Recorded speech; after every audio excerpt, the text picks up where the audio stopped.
Thank you, Honourable Speaker. Honourable Prime Minister, Honourable Ministers, Honourable Leader of Opposition, Honourable Members of Parliament, to our guests in the gallery, and to the people of Fiji who are watching these proceedings through various forms of media, be it through live TV, on the Wallis platform, or through internet live stream. I take this opportunity, Honourable Speaker, to thank this august House for availing this time for me to present my contribution to the 2019-2020 budget.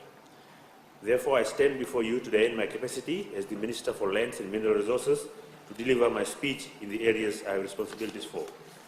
Honourable Speaker, I would like to congratulate the Attorney General and Minister for Economy and his team for giving us the 2019-2020 budget, a budget with a vision to protect the well-being of our future generations. Furthermore, a budget that will continuously drive climate change mitigation and adaptation initiatives for sustainable development.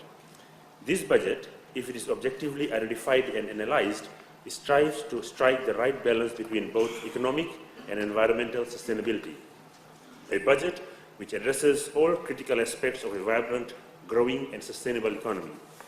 As I had mentioned in my media interviews, and I will say it again, it is a responsible and intelligent budget. But Honourable Speaker, sir, before I elaborate on why it is a responsible and intelligent budget, I would like to address some unfortunate statements from the other side. Firstly, Honourable Bimal Prasad used the term cognitive dissonance in his speech. Sodalpa and NFP indeed suffer from this condition. They brought a box of detergent to Parliament and thought it was funny. That is cognitive dissonance. Mr. Speaker, Fijian, especially youth, are laughing at their lame joke. Yet, they still continue with this cheap, weak public relations stunt. Honourable Nawekula should fire his media team first before he looks to this side of the House.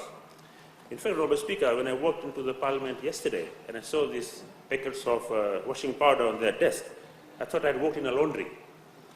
But then I realized that what they were doing, because they have got so much dirty linen in their closets, they need that washing powder to wash it. In fact, the ex-MP, Honourable Dr. Samisoni, Mera Samisoni is doing that for you in the media anyway for the past 2 months, washing their dirty laundry using the same packet of boom. I was minded to bring my own brand of washing powder, Mr. Speaker, which is Tide, to remind them that the tide has changed and the tide is in favor of this team now. This is no longer 1987, this is not 1990, this is not 2000. This is 2019, we are in power and the tide is on this side. I don't remember 2006. In fact, Honourable Speaker, the opposition has failed at many times over the last few years and the last few decades. Honourable Bimal Prasad and Honourable Sitimani Rambuka both boldly proclaimed that after the 2018 polls, they will be on this side of the House. A failed prediction. Failed. They failed to make an alternative budget. Unfortunately, Mr. Speaker, sir, an alternative budget requires a lot more thinking than one sentence written on Honourable Nico Nawekula's paper. He keeps stating, the opposition fails to think, fails to produce solutions.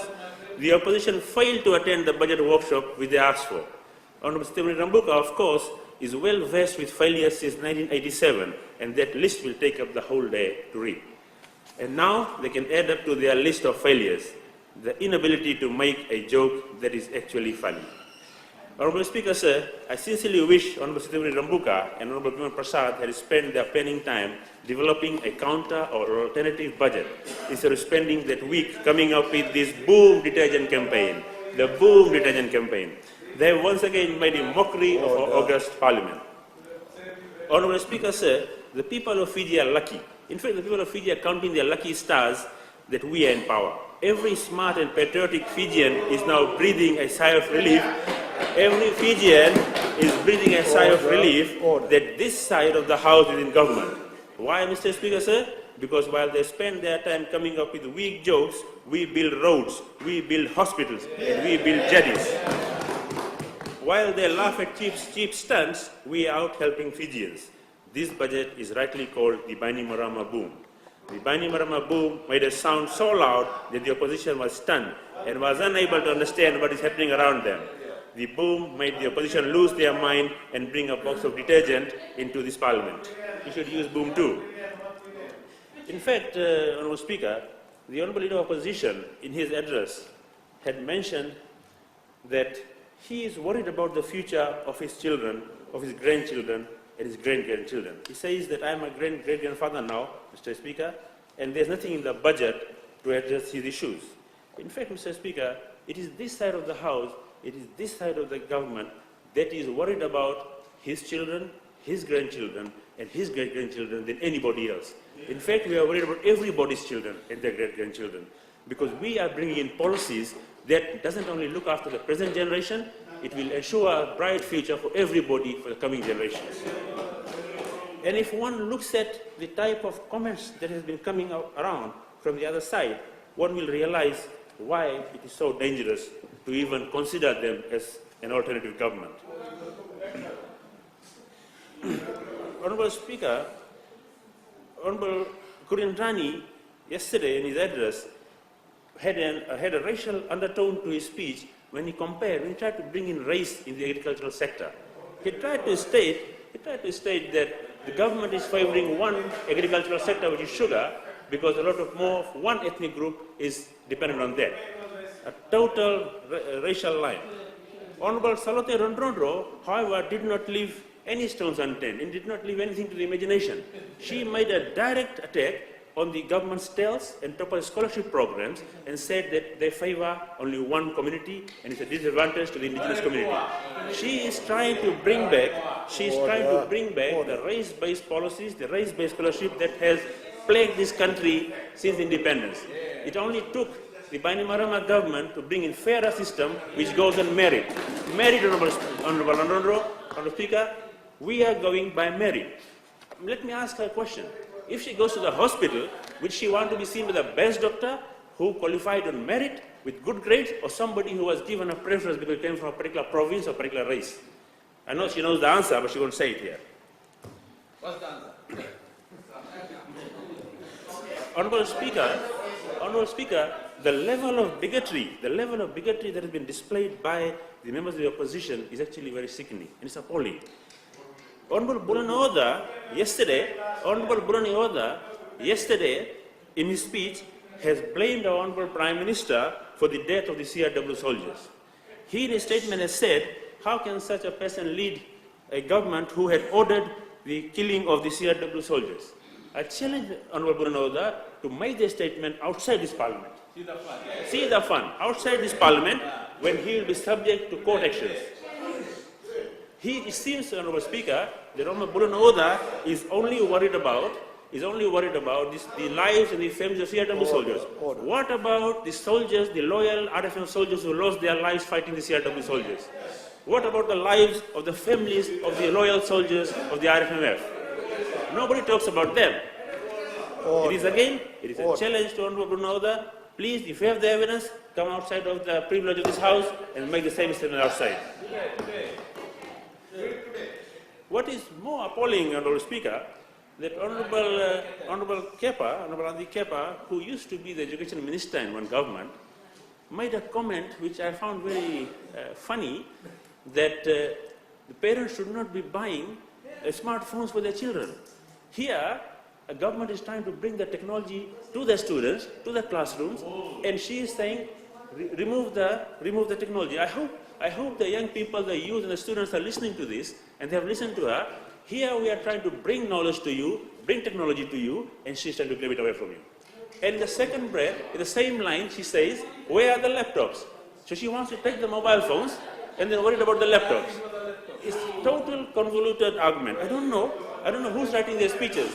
Maybe those lawyers from Butt Street who are writing their speeches cannot get the coordination right. Honourable Speaker, the budget is remarkable since it was achieved by the Honourable Attorney General, Minister of Economy, against the backdrop of a slowing global economy and moderating activity in the domestic economy. Even with no VAT or income tax increase, our government is projecting a 3 billion tax revenue. To maintain 10 consecutive years of economic growth is not an easy task. At this juncture, I would like to remind the opposition parties that the Minister for Economy has emphasized this time and again. The economy of the nation is beyond politics. When opposition and their pet academics make unsubstantiated claims about the economy and spread rumors to further their political agendas, they don't only hurt the economy, they also cause a dent to the prospects of each and every Fijian. Before the budget was announced, some of the political parties and their supporters took to social media and started spreading rumors that there will be a liquidity crisis, that there will be a devaluation of the Fijian dollar, that VAT will increase to 15%, that income tax will increase and there is no money left in the country, and many other fake stories. In fact, I've got some examples here, Honourable Speaker. One of the NFP's prime supporters, a businessman from Bao, also has some religious body, posted on his Facebook and said, I have a strong feeling that most likely we will have an increase in VAT from 9% to 15%, given the current state of economy. Hashtag Fiji economy. These are negative comments. Another person who is a pro-Sorelpa supporter, on his Facebook profile page on 26th of May wrote, regime lies about liquidity exposed. Interesting to see ANZ oscillating on its position, liquidity. No money equals devaluation equals increase in VAT to 15%. That's what you get for voting for FSP, folks. This is the type of nonsense they post on social media to damage the economy without realizing the damning effect it has on every individual in this country. True.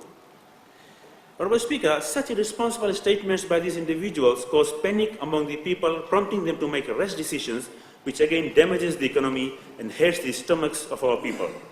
These people who voted for them, as a result of which they occupy those very few seats on the other side of the House, deserve to hear the truth and not fake news.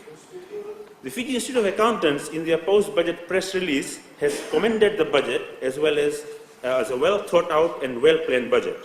The budget deficit has been reduced from 3.4% to 2.7%, and this has been done without increasing VAT, corporate taxes, and pay-as-you-earn.